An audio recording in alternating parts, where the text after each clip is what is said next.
Hello BCom students, welcome back to my YouTube channel. आज हम करने जा रहे हैं आपका लेक्चर नंबर 11। क्लियर? अभी तक हमने 10 लेक्चर कवर किए, तो आज से हम स्टार्ट करेंगे। आज का जो हमारा टॉपिक है लेक्चर 11, वही सेम टॉपिक जीपी वाला। हमने अभी तक सम नंबर सोल्व कर दिए थे। आज हम करने वाले सम नंबर 50 से सम सोल्व। आई थिंक आपका ये 55 तक हम ये वीडियो में कवर कर लेंगे। ठीक है, 50 से लेके 55 तक बहुत इजीली। 50 वाला सम करते हैं सबसे पहले। तो third term of a GP is the square of its first term and it's fifth term is 64। Find is the first term and the common ratio. अब इस तरह के सम में आपको ए और आर कैसे निकालना है, बहुत ही अच्छा तरीका है। घबराइए मत, इस तरह का सम आपको एग्जाम में इसी तरह से पूछा जाएगा, कोई आड़ा टेढ़ा नहीं पूछा जाएगा। तो आप ये वाला सम को अगर अच्छे से समझ लेते हैं तो एग्जाम में भी आएगा, तो इसी तरह से आएगा, कोई दूसरा इसमें एडिशन नहीं होगा। तो यहाँ पे क्या लिखा है कि एक गुणोत्तर श्रेणी में त्रिज्यू पद ए प्रथम पद नो वर्ग है। हाँ, बाकी एग्जाम में ये कह सकते हैं कि वो वाले यहाँ पे जो पद है, टर्म है, वो चेंज हो सकता है। जैसे यहाँ पे थर्ड बोला है तो वहां पे सिक्स्थ बोल सकते हैं, सेवंथ बोल सकते हैं। तो ये आपको ध्यान रखना है। और प्रथम पद नो वर्ग है, मतलब जो फर्स्ट टर्म है उसका स्क्वायर है। तो सबसे पहले यहाँ पे जो है, और उसका पांचवा पद के क्या है, उसका 64 है। तो श्रेणी प्रथम पद અને सामान्य गुणोत्तर फाइंड करो। तो देखो मैं आपको एक बताऊं, तो पहले यहाँ पे जो भी नंबर दिया ना कि पांचवा पद, फिफ्थ टर्म, ये एक हिंट है आपको सम सोल्व करने का। 5 टर्म तक लेके जाओ। तो पहला टर्म ए होता है, सेकंड टर्म ए आर होता है, थर्ड टर्म ए आर स्क्वायर होता है, fourth term A R cube होता है, फिफ्थ टर्म ए आर 4 होता है। ये मैंने आपको पहले भी समझाया हुआ है। जैसे T 1 equal to a r n minus 1। तो ए आर एन माइनस 1 मतलब 1 माइनस 1, पहला टर्म तो 1 माइनस 1 होगा। तो ए आर 0, तो आर 0 मतलब क्या हो गया, 1। तो ये हो गया ए, तो फर्स्ट टर्म देखो ए आ गया। अब टी 2 निकालते हैं। ए आर एन माइनस 1 मतलब 2 माइनस 1, तो ये हो गया ए आर 2 माइनस 1 मतलब 1। तो ये ए आर आया, तो देखो ये ए आर हुआ। अब टी 3 निकालेंगे तो वो ए आर 2 आएगा। इस तरह से मैंने आपको 5 टर्म बता दिए। अब ये क्या बोल रहा है कि जो उसका थर्ड टर्म है, मतलब थर्ड टर्म ए आर स्क्वायर है, बराबर ना, वो फर्स्ट टर्म का स्क्वायर है, मतलब ये हो गया ए स्क्वायर। तो a r square equal to a square. अब यहाँ से ए कट गया, यहाँ से भी ए कट गया, तो यहाँ तो ए बचा ही नहीं, तो यहाँ बचा आर स्क्वायर। यहाँ ए स्क्वायर में से एक ए निकल गया, तो ये बचा ए, मतलब आर स्क्वायर इक्वल टू ए है, तो ए इक्वल टू आर स्क्वायर मैंने मान लिया। ये आपका एक तरीका। यहाँ पे मुझे ए की वैल्यू मिल गई आर स्क्वायर। अब ये क्या बोल रहा है, जो फिफ्थ टर्म है, मतलब फिफ्थ टर्म आपका क्या हो गया, फिफ्थ टर्म आपका हो गया ए आर 4, वो 64 है। तो ए आर 4 64 है, और ए क्या है आपका आर स्क्वायर, मतलब ए की जगह मैं आर स्क्वायर पुट कर दूं, और इधर आर 4 64, तो आर ओ आर इंटू हो गया, तो ये तो यहाँ तो आर ही हो जाएगा। और पावर इंटू में क्या हो जाएगा, प्लस होता है, तो 2 + 4 6, तो 64। अब यहाँ पे वापस दिमाग चलाना है कि आर रेस टू 6, तो ये भी किसी का 6 तो हो गई, तो ये 2 का 6 है। ठीक है, तो आर इक्वल टू 2, 6 से 6 कट हो गया, तो मुझे मिल गई आर की वैल्यू, क्या मिल गई, 2। अब यहाँ पे आर की वैल्यू में यहाँ पे पुट कर देता हूँ, तो ए इक्वल टू आर स्क्वायर मतलब 2 का स्क्वायर, तो ए इक्वल टू हो गया 4। तो मुझे आंसर मिल गया। फर्स्ट टर्म आपका क्या है, 4, और आर क्या है आपका 2। क्लियर? 51 टर्म, 51st वाला सम, कि फिफ्थ टर्म है जीपी का वो x है, और 15 टर्म है वो y है, और 10th टर्म है वो z है। तो प्रूव करिए कि x y equal to z square है। क्लियर? ये भी इजी है, बुक ले लीजिए हाथ में। ठीक है, मैं भी ले लेता हूं कि T5 है, मतलब फिफ्थ टर्म, वो आपका क्या है, x है, और T15 क्या है आपका, y है, और T10 क्या है आपका, z है। तो T5 मतलब AR4, और T15 मतलब AR14, और T10 मतलब AR9। बराबर? प्रूव क्या करना है, x y equal to z square है। तो x मतलब क्या है, AR4 बोल सकता हूँ, इनटू y क्या है आपका AR14, z क्या है आपका AR9, और ये स्क्वायर हो जाएगा इसका। तो AR4 इंटू AR14, ए कॉमन हो जाता है, RR कॉमन हो जाता है और पावर प्लस हो जाते हैं, ठीक है। 4 + 14 कितना हो गया 18, और ये जहां पे पावर नहीं है तो 1 1, तो ये हो गया 2, और यहाँ पे AR9 का स्क्वायर, एक सेकंड में यहाँ पे अच्छे से लिखो,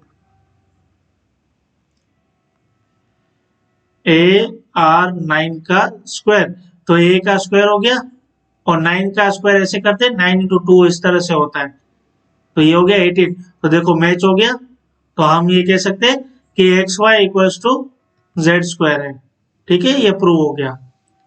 चलिए बढ़िया। अब सम नंबर 52, सम नंबर 52 करते हैं। The sum of 3 numbers in GP is 35 and their product is 1000, find the numbers।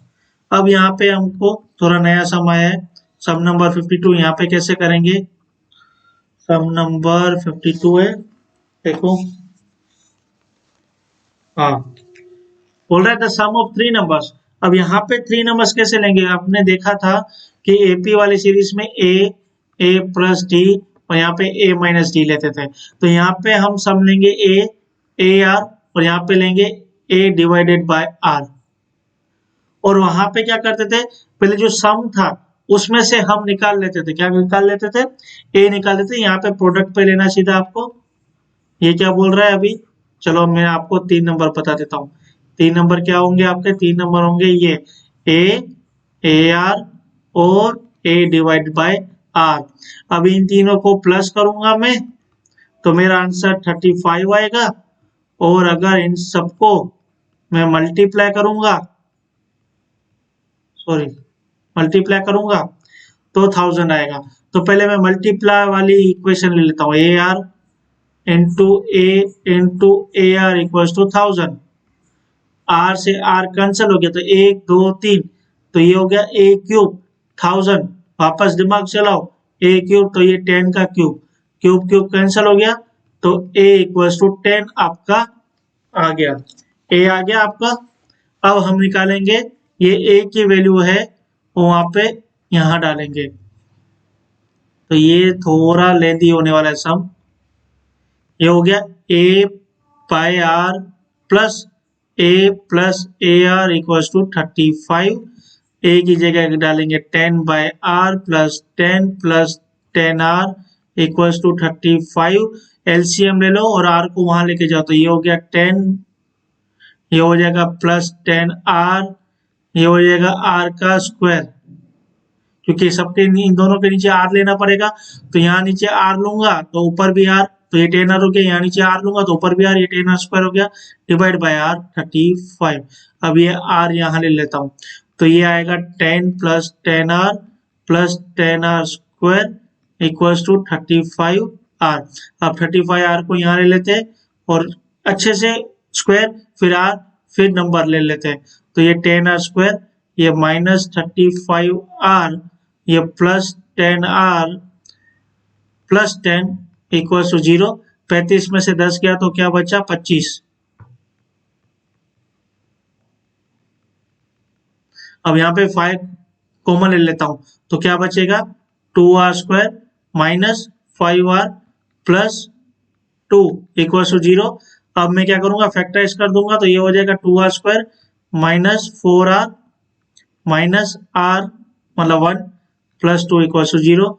अब 2 कॉमन ले लूंगा, 2R कॉमन, तो अंदर बचा R - 2, यहाँ -1 कॉमन, तो अंदर बचा R - 2 = 0। तो यहाँ आया 2R - 1 और यहाँ आया R - 2 = 0। तो ये हो गया R = 1/2 एक वैल्यू आई, और एक आई R/2। आप कोई भी ले सकते हो, मैं कहूंगा 2 लेंगे क्योंकि ये फ्रैक्शन में नहीं है, तो हमें इक्वेशन इजी पड़ेगी।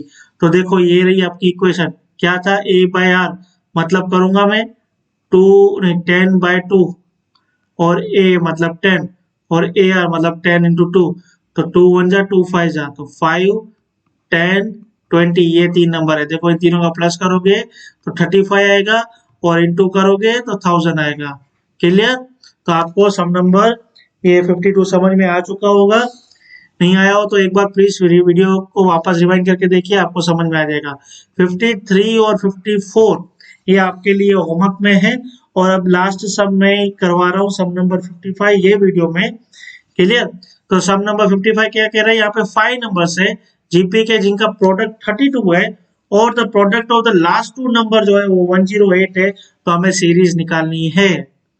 अब देखो 3 नंबर था तो इस तरह की हमने सीरीज ली थी, अब 5 नंबर होगा तो कैसे लेंगे। सम नंबर 55 अगर 5 होगा तो फर्स्ट तो ए ही लेंगे, इधर ए आर, ये हो जाएगा ए बाय आर, ये ए आर स्क्वायर, ये हो जाएगा ए बाय आर क्यूब। अब इन सबका प्रोडक्ट करेंगे तो मेरा आंसर क्या आने वाला है 32। तो ये आर स्क्वायर कट हो गया, आर आर कट हो गया, तो आया आपका ए 5 इक्वल टू 32। वापस दिमाग चलाओ, ए रेस टू 5 है तो 2 रेस टू 5 आएगा, 5 5 कैंसिल हो गया तो ए इक्वल टू 2, ये आपका आंसर आ गया। अब इन्होंने क्या है कि लास्ट 2 टर्म का अगर मैं क्या करता हूं, प्रोडक्ट करता हूं वही, तो मेरा आंसर क्या आएगा 108। ठीक है, ए आर आपका और ए आर स्क्वायर, तो ये हो गया 2r और ये हो गया 2r का स्क्वायर इक्वल्स टू 108 बराबर। ये आपका आ गया 2r और ये आपका आ गया 2r का स्क्वायर। अब इसके बाद वाला मैं आपको सम करवाऊं, इससे पहले मेरे को यहाँ पे आपको यही सिखाना पड़ेगा कि 2 2 हो गया ये 4 और आर आर आपका हो गया आर क्यूब इक्वल्स टू 108। अब 4 को डिवाइड में ले लेता हूँ, r cube equals to 108 divide by 4, तो आर क्यूब इक्वल्स टू आया 27। फिर दिमाग चलाओ, आर 3 तो 3 का क्यूब आता है 27, 3 3 कैंसिल हो गया तो आर इक्वल्स टू 3। आपका आंसर आ गया R3 A2। निकालना क्या था, सीरीज। तो चलो फर्स्ट सीरीज निकालते हैं, ए बाय आर क्यूब मतलब 2 बाय आर का क्यूब, सॉरी स्क्वायर आएगा इधर, क्यूब नहीं, आर का स्क्वायर मतलब 9, फिर क्या है ए बाय आर मतलब 2 बाय 3, फिर क्या है ए मतलब 2, फिर ए आर मतलब 2 इंटू 3 6, फिर ए आर स्क्वायर तो 3 का स्क्वायर 9 9 इंटू 2 18। ये रही आपकी सीरीज। तो सम नंबर 55 भी आपको आ गया होगा। ठीक है, तो यहाँ पे हमारा जो लेक्चर है, लेक्चर नंबर 11 ये कंप्लीट होता है। मिलते हैं नेक्स्ट लेक्चर में। वीडियो पसंद आ रही है तो प्लीज लाइक जरूर कर लीजिए और कमेंट करिए, वीडियो पे कुछ डाउट हो तो कमेंट करिए। मिलते हैं नेक्स्ट वीडियो में, टाटा बाय बाय।